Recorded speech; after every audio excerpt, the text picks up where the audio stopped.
کیونکہ ابن تیمیہ کے شاگرد ہے وہ، ابن تیمیہ ان کا باپ ہے۔ علامہ ذہبی نے تاریخ الاسلام جلد 5 صفحہ 27 پر لکھا۔ پھر یہی علامہ ذہبی اپنی ایک دوسری کتاب سیار الاعلام النبالہ جلد 3 صفحہ 324 پہ لکھتے ہیں، یہی روایت امام ابن حجر الہیثمی المکی الشافعی نے الصواعق المحرکہ صفحہ نمبر 596 پہ لکھا۔ اور آئیے اب ایک ایسا حوالہ جس کا انکار نہیں کر سکتے، ابن کثیر ان کے بڑے مسلم بزرگ ہیں، ابن کثیر کو یہ بہت مانتے ہیں، حافظ ابن کثیر۔ ابن کثیر کی البدایہ والنہایہ آپ کی نگاہوں کے سامنے جلد نمبر 11 صفحہ 221 پر لکھتے ہیں، ابن کثیر خود ان کے گھر کا مورخ لکھ رہا ہے، قال المدینیوں عن ابی قرۃ قال قال حشام ابن الحسان ولدت 1000 امرأۃ من اہل المدینۃ بعد الحرۃ من غیر زوج۔ علامہ مدینی نقل کرتے ہیں اور وہ روایت کرتے ہیں حضرت قرہ سے۔ حضرت قرہ کہتے ہیں کہ میں نے یہ روایت سنی حشام بن حسان سے، اور وہ کہتے ہیں کہ واقع حرہ میں مدینے پہ جب یزید نے حملہ کیا تو مسلم ابن عقبہ نے جو یزیدی فوج کا جنرل تھا اعلان کیا کہ 3 دن تک مدینہ تم پر حلال ہے، جس گھر میں چاہو گھس جاؤ، جس عورت کے ساتھ چاہو بدکاری کرو، 3 دن تک کھلے عام زنا ہوتے رہے۔ ابن کثیر ان کے گھر کا لکھ رہا ہے کہ اس زنا کے عوض 1000 لڑکیوں نے ناجائز بچے جنے۔ کون تھی وہ جن کے ساتھ یہ ناجائز کام کیے گئے؟ کون تھی جنہوں نے بغیر نکاح کے بچے پیدا کیے؟ صحابہ کی اولادیں، تابعیات تھی،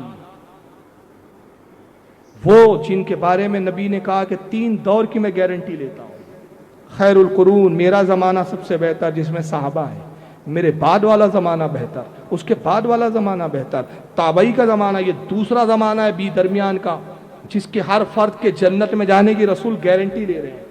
ان جنتی عورتوں کے ساتھ ان بدکاروں نے بدکاریاں کی، اور ابن کثیر کہہ رہے ہیں کہ 1000 کواری لڑکیوں نے بغیر غیر زوج، بغیر شوہروں کے بچے جنے۔ کیا کیا بیچارے یزید؟ یہ اپنے باپ کا ہی کردار کیوں نہیں بتاتے؟ پھر ابن کثیر نے ہی نہیں لکھا اس روایت کو، امام بہقی نے بھی دلائل النبوت کے اندر، یہ حدیث کی کتاب ہے، تاریخ کی نہیں ہے، امام بہقی نے دلائل النبوت جلد 6 صفحہ 418 حدیث نمبر 2859 پہ لکھا۔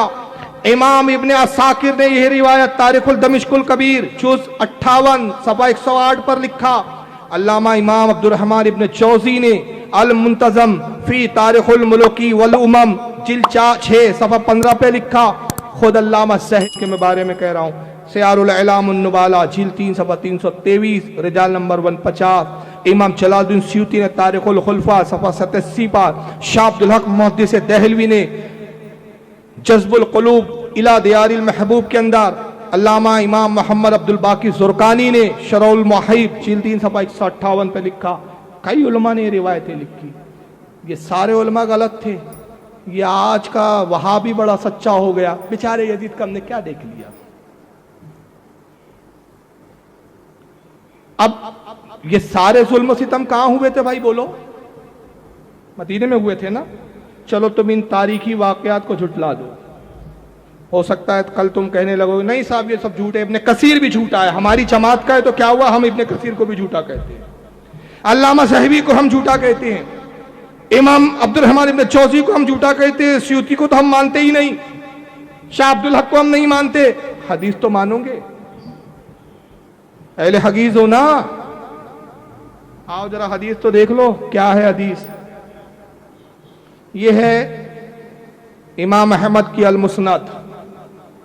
یہ امام احمد ابن حنبل کون ہے؟ مسلک کے امام تو ہے، مگر اب میں مسلک کے امام کے اعتبار سے تعارف نہیں کراتا ان کا اہل حدیثوں کے لیے، میں یہ کہتا ہوں سنو یہ کون ہے؟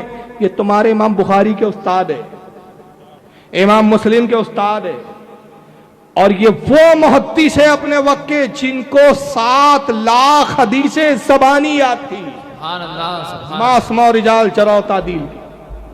مسند احمد میں 24,000 کچھ حدیثیں لکھی، حدیث کی ضخیم کتابوں میں یہ مسند احمد ہے۔ اس کی جلد نمبر، میں نے اس میں جلد لکھنا چھوڑ دیا، مجھے یہاں حوالے میں نہیں ہے، بہرحال حدیث نمبر میں بتا دے رہا ہوں۔ اب باب لایا انہوں نے حدیث الصائب بن خلاد، صحابی رسول حضرت صائب ابن خلاد ان کے باب میں، ان کے ضمن میں، ان کی مسند میں حدیث نقل کی، حدیث نمبر 16557. حضرت صحابی رسول حضرت صائب بن خلاد سے روایت کرتے اور یہ حدیث سند کے اعتبار سے بالکل صحیح ہے. عن صائب بن خلاد ان رسول اللہ صلی اللہ علیہ وسلم قال من خاف اہل المدینہ ظلما. اللہ کے نبی صلی اللہ علیہ وسلم نے ارشاد فرمایا، اے لوگو جس نے مدینے کے رہنے والوں کو ڈرایا، مدینے کے رہنے والوں کو خوف زدہ کیا، اخاف اللہ، ان قریب اسے اللہ بھی ڈرائیں گا، ان قریب اللہ اسے خوف زدہ کریں گا. وعلیہ لعنت اللہ وعلیہ لعنت اللہ والملائکۃ والناس اجمعین، اس پر اللہ کی لعنت، اس پر فرشتوں کی لعنت، دنیا کے تمام لوگوں کی لعنت. لا یقبل اللہ منہ یوم القیامت صرفا ولا عدلا، اللہ تعالیٰ قیامت میں نہ اس کا فرض قبول کرے گا نہ اس کا نفل قبول کرے گا. کون لعنت بھیج رہا ہے بھائی؟ ارے بولو. اب ہم یزید پہ لعنت بھیجے تو اس کے پیٹ میں کیوں درد ہو رہا ہے؟ یہ تو نبی نے پہلے ہی فرما دیا، جو مدینے والوں کو ڈرائے، میرے اہل مدینہ کو خوف زدہ کرے، اللہ اس کو خوف زدہ کرے گا. جو میرے مدینے والوں کو خوف زدہ کرے، انہیں ستائے، ان پہ ظلم کرے، اس پر اللہ کی لعنت، فرشتوں کی لعنت، انسانوں کی لعنت. تو انسانوں میں آپ اور ہم ہے یا نہیں؟ تو یزید پہ لعنت کرو گے کہ نہیں؟ کریں گے نا. اس کو امام نسائی نے بھی لکھا، سنن الکبریٰ جلد 4 صفحہ 253 حدیث نمبر 4251 پر. امام طبرانی نے بھی اس حدیث کو لکھا، معجم الکبیر جلد 7 صفحہ 169 حدیث نمبر 6631. تو گیس واقعی میں یہ بیان بہت ہی دردناک تھا. صحیح بات ہے، یزید کے اتنے ظلم تھے مکہ اور مدینے پر، مطلب روایتوں میں بھی لکھا ہوا ہے. تو اللہ پاک اس کو سزا تو ضرور ملے گی، چاہے آخری وقت میں اس کا کچھ بھی قبول نہیں ہوگا. واقعی میں بہت ہی درد بھرا بیان تھا اور بہت سننے میں عجیب سا بھی لگ رہا تھا. واقعی میں ویڈیو اچھی تھی، آپ کو کیسی لگی کمنٹ باکس میں ضرور بتائیے گا. اگر ویڈیو پسند آئے تو پلیز چینل کو سبسکرائب کیجیے. ملتی ہوں اگلی ویڈیو میں، تب تک کے لیے اللہ حافظ.